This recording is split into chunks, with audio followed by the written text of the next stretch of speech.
Here Blazing we Saddles, go. I win.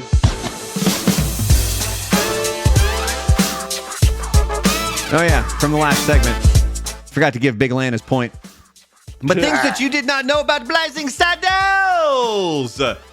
It was released on February 7th, 1974. It had a budget of $2.6 million, and it made $119.6 million at the box office. First point here, the movie almost did not get made. Warner Brothers was hesitant to greenlight Blazing Saddles due to its edgy humor and frequent use of racial satire. Mel Brooks fought hard to maintain his vision, including keeping controversial scenes and jokes that directly addressed racism. The studio executives were reportedly so unsure about the film that they only released it to a limited number of theaters initially, and to their surprise, it became a massive hit. Richard Pryor helped write the script. Richard Pryor was one of the writers on the film and contributed to its sharp satirical tone. He was originally considered for the role of Sheriff Bart, but was deemed too controversial by the studio due to his unpredictable behavior and past legal issues.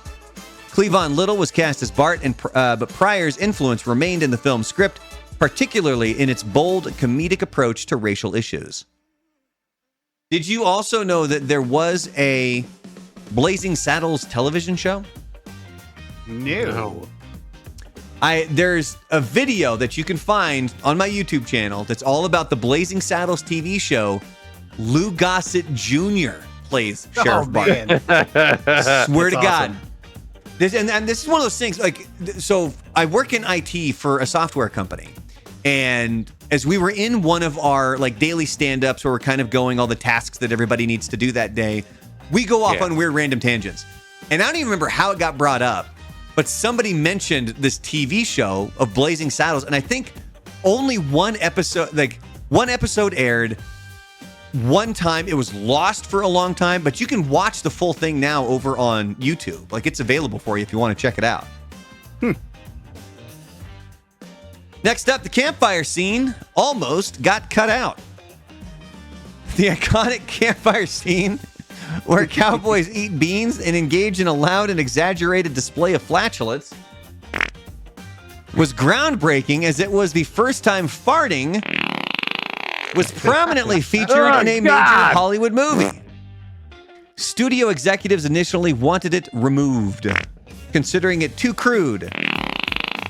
But Mel Brooks insisted on keeping it, knowing it would be a crowd pleaser. It became one of the most memorable comedic moments in the film. It burns. That's not the soundboard, guys. That's not the soundboard. That's all three of us.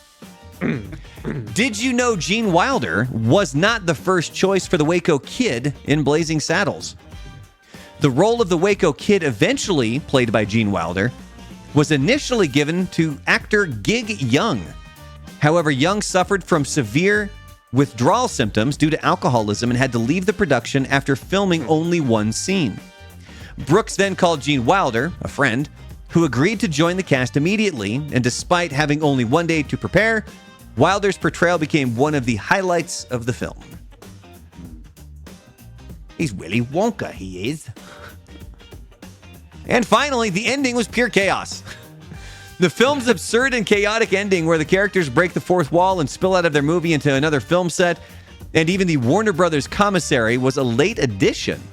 Mel Brooks wanted to emphasize the satirical and self-aware nature of the film, deliberately abandoning traditional Western storytelling conventions. The meta ending was initially confusing to test audiences, but has since become one of the movie's most celebrated and unique elements. And then She-Hulk tried to rip it off and completely just utterly failed. Oh, let's not talk about She-Hulk. They had her twerk, dude. Like, come on, man. What are you doing, man?